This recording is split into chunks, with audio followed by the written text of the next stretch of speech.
And I'm joined now by Leyla Benali. She is the Chief Economist and the Head of Strategy at Apicorp. Thank you so much for taking the time to join us. When we look at particularly the work you do at Apicorp, tell me about, it's really the investment that you're looking at. How important is that? Well, the investments are quite key. I mean, we have at Apicorp, we are looking at the investment that are needed over the next 5 years. Having long-term outlooks is quite important, but at the end of the day, somebody has to come in and invest. And we provide support to the energy sector in forms of equity and debt, etc. So for us, in our investment outlook, we are looking at something around $360 billion that are needed just in the MENA region over the next 5 years, which are committed actually in oil, gas, power, petrochemicals. But the majority of those investments are needed in the oil and gas sector. And the majority of that part is actually in the upstream part of the business. So the world actually still needs a lot of oil and gas from the MENA region. And indeed, even though we talk about the transition in the energy market, I mean, we're a long way from there. And I think that was very much part of the highlight of the discussion here too at this Energies Outlook, in terms of the fact that more investment is needed. And again, if it's not coming, I think we're probably all in danger, are we?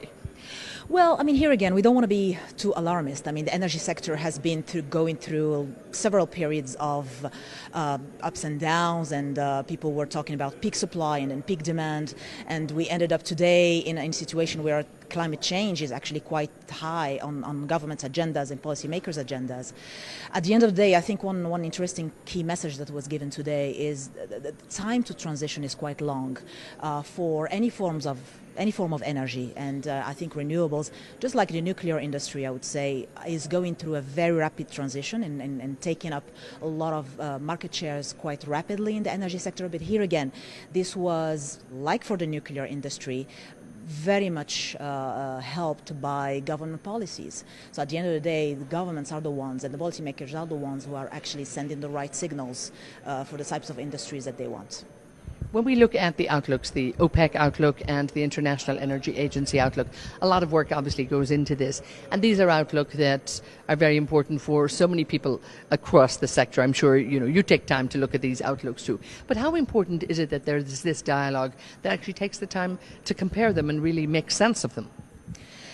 I mean, these outlooks are key. I've been through, I've lived through the 2008 crisis, when oil prices hit $147, if you remember, in July 2008, and hit the bottom of $31 in just a matter of few months. So having a sort of long-term scheme that can enable you to make sense of the shorter-term trends is quite key, because at the end of the day, what is important is not the end point, is the trajectory, be it in the oil, gas, or power sectors. So at the end of the day, I mean, these organizations all have different messages, of course, but it's for us investors at the end of the day to make a sense of the middle way, I would say, trajectory that these outlooks will translate into. And of course, when we look at the role of the International Energy Forum, this role really between the producers and consumers has probably become more vital than ever over the last few years.